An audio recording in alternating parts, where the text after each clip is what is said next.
আপনাকে যদি মারার জন্য চেষ্টা করা হয়, কিয়ামত পর্যন্ত কেউ আপনাকে হত্যা করতে পারবে না যদি আপনার হায়াতের বাজেট ফুরায়া না যায়।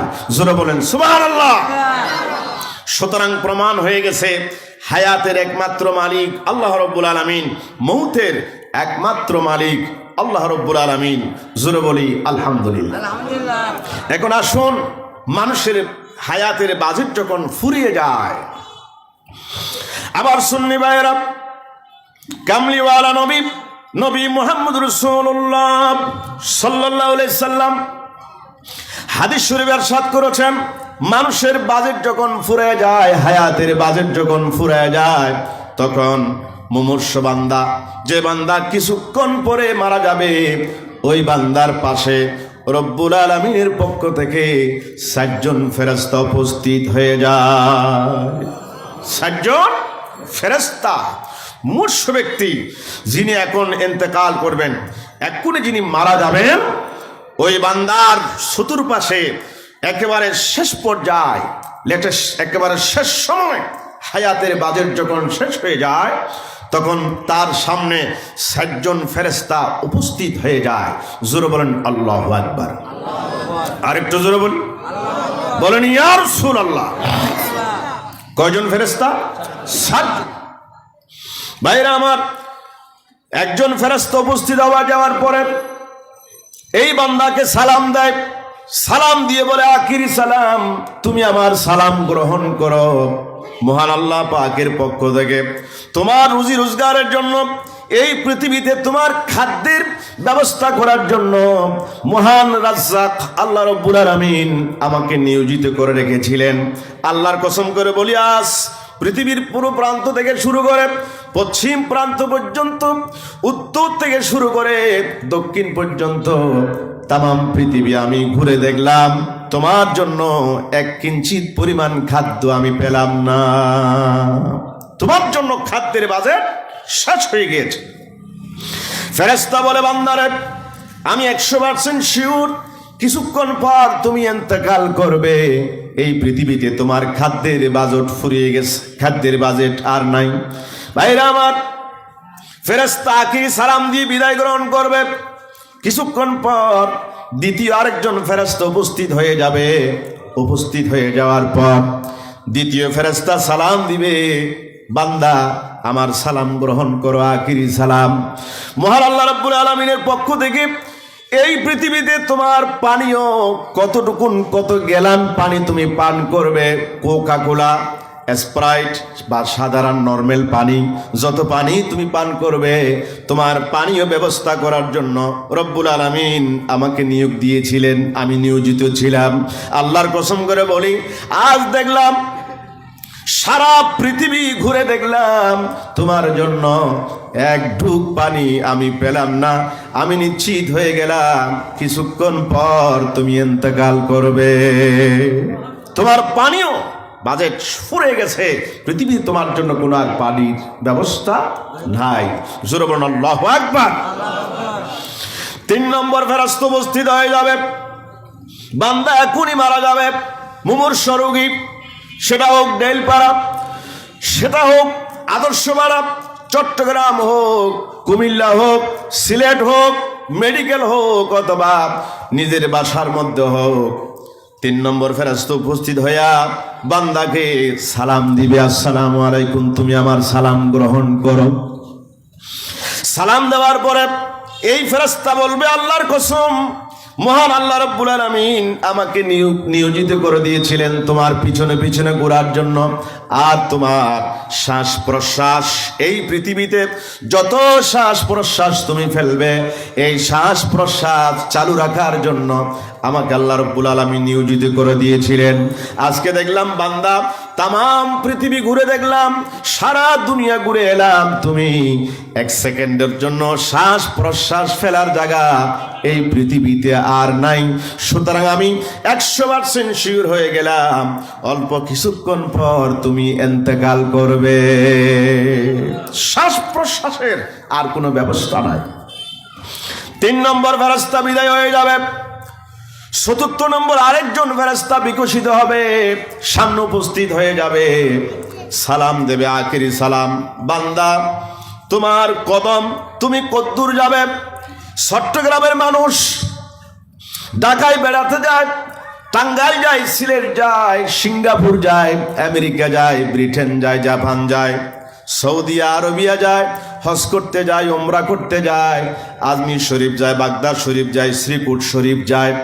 বান্দা আল্লাহর কসম করে বলি, আজকে দেখলাম সারা দুনিয়া ঘুরে বেড়ালাম, তোমার কদম ফেলাবার জন্য একটি কদম জায়গা এই পৃথিবীতে পেলাম না।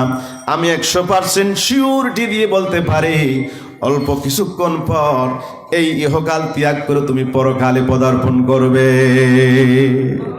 পৃথিবীতে আর তোমার কদম রাখার কোনো ব্যবস্থা নাই। 7 জন ফেরেশতা বিদায় হয়ে যাবে।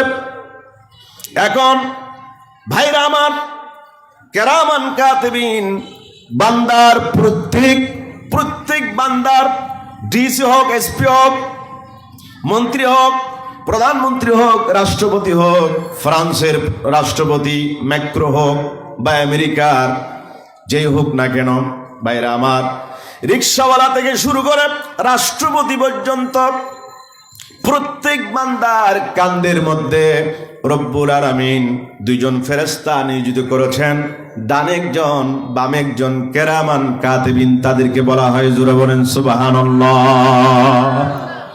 কেরামান কাতিবিন 2 জন ফেরেশতা। ডান কান্দে যে ফেরেশতা আছে, বান্দা যদি কোনো নেক আমল করে, এই যে আজকে ঐতিহাসিক মিলাদ মাহফিল করেছে, ভালো কাজ করেছে, সালাম দিয়েছেন, মা বাবার খেদমত করেছেন, নামাজ পড়েছেন, যত রকমের ভালো আমল করবে, এই ভালো রিপোর্ট করবে ডানের ফেরেশতা। আর বাম কান্দের যে ফেরেশতা, বান্দা যদি কোনো খারাপ আমল করে, যেই কোনো ছোট হোক বড় হোক, যে কোনো খারাপ আমল যদি বান্দা করে, আল্লাহ রাব্বুল আলামিন ওই রিপোর্ট করার জন্য বান্দার বাম কান্দে আরেকজন ফেরেশতা নিয়োজিত করে দিয়েছেন। এই 2 জন ফেরেশতা উপস্থিত হয়ে যাবে, বান্দা কিছুক্ষণ পর মারা যাবে। এখন মুমূর্ষু অবস্থায় আছে, কেরামান কাতিবিন তার সামনে উপস্থিত হয়ে একটা বালাম কাথা, একটা কাথা তার সামনে উপস্থিত করবে আর বলবে, ও আল্লাহর বান্দা, সারা পৃথিবী ঘুরে বেড়ালাম, ভালো আর খারাপ আমল করার আর কোনো সুযোগ নাই, হায়াতের বাজেট শেষ, ভালো করার সুযোগও নাই, খারাপ করার কোনো সুযোগ নাই, অল্প কিছুক্ষণ পর তোমার ইন্তেকাল হয়ে যাবে। কেরামান কাতিবিন 2 জন উপস্থিত হয়ে যাওয়ার পর এরপরে হযরত আজরাইল আলাইহিস সালাম, মালাকুল মউত, হযরত আজরাইল আলাইহিস সালাম উপস্থিত হবে। উপস্থিত হওয়ার পরে একজন রহমতের ফেরেশতা, আরেকজন গজব বা আযাবের ফেরেশতা নিয়ে হযরতে মালাকুল মউত আজরাইল আলাইহিস সালাম উপস্থিত হয়ে যাবে। ডানে রহমতের ফেরেশতা আর বামে আযাবের ফেরেশতা, 2 জনে মানুষের জান নিয়ে টানাটানি করবে। আযাবের ফেরেশতা খুব শক্ত করে রুকে টান দিবে, আর রহমতের ফেরেশতা বলবে, ভাই একটু আস্তে আস্তে করে জানটা কবজ করো। এই বান্দা নামাজি ছিলেন, মিলাদ মাহফিলের পক্ষে ছিলেন, রাসূল পাক সাল্লাল্লাহু আলাইহি ওয়াসাল্লামের পক্ষে মিলাদ মাহফিল করেছে, ফ্রান্সের বিরুদ্ধে বিক্ষোভ মাহফিল করেছে। এই বান্দা ভালো আমল করেছে, বান্দার একটু কষ্ট দিও না, টানাটানি হবে রু নিয়ে।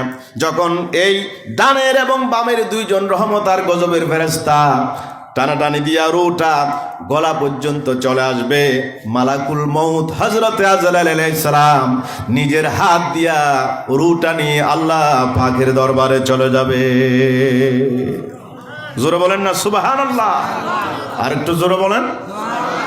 তাহলে এই যে মানুষ মরবে 100% গ্যারান্টি, বাঁচার কোনো উপায় নাই। একটু সাউন্ড দিয়ে বলেন, বাঁচার কোনো উপায় আজ না হয় কাল মৃত্যুবরণ করতে হবে। ছোটরা পরে মরবে, বড়রা আগে মরবে, বড় ভাই আগে মরবে, ছোট ভাই পরে মরবে, এরকম কোনো গ্যারান্টি আল্লাহ পাকের পক্ষ থেকে নাই। একটু জোরে বলুন না, আছে না।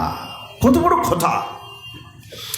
আল্লাহ রাব্বুল আলামিন বলেন, বান্দারে হায়াত দিলাম, মৃত্যু দিলাম, আমি আল্লাহ বান্দাদেরকে বাজেট দিলাম, কাউকে 60, কাউকে 70, কাউকে 80 বছর হায়াতের বাজেট দিলাম। কেন দিলাম?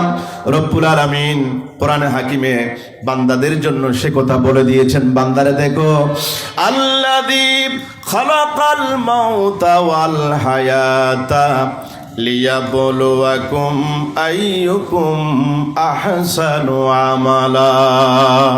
জোরে বলেন না সুবহানাল্লাহ। আল্লাযী খালাকাল মাউতা ওয়াল হায়াতা, আল্লাহ পাক বলছেন হায়াত দিলাম, মৃত্যু দিলাম বান্দাদেরকে আজমাইশ করার জন্য, পরীক্ষা করার জন্য। বান্দারা হায়াত পাওয়ার পরে আমি আল্লাহর কথা মনে আছে, আমার রাসূলের কথা মনে আছে না ভুলে গেছে, ক্রিকেট খেলা নিয়ে পাগল হয়ে গেছে, ফুটবল খেলা নিয়ে পাগল হয়ে গেছে, সেটা টেস্ট করার জন্য আমি রব্বুল আলামিন বান্দাদেরকে হায়াত দিয়েছি, মৃত্যু দিয়েছি পরীক্ষা করার জন্য। জোরে বলেন সুবহানাল্লাহ। আর একটু আস্তে করে বলেন। এবার আমি ডেলপাড়ার সুন্নি ভাইদের কাছে প্রশ্ন করতে চাই, মহান আল্লাহ পরীক্ষা নেবেন, সে পরীক্ষায় আমরা পাশ করতে চাই কিনা? একটু আওয়াজ দেন। কারা কারা পরীক্ষায় ফার্স্ট ক্লাস পাস করতে চাই একটু হাত দেখান। আল্লাহু আকবার।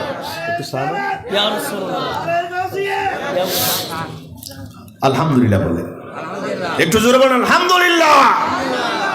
আমরা সকলেই পাশ করতে চাই।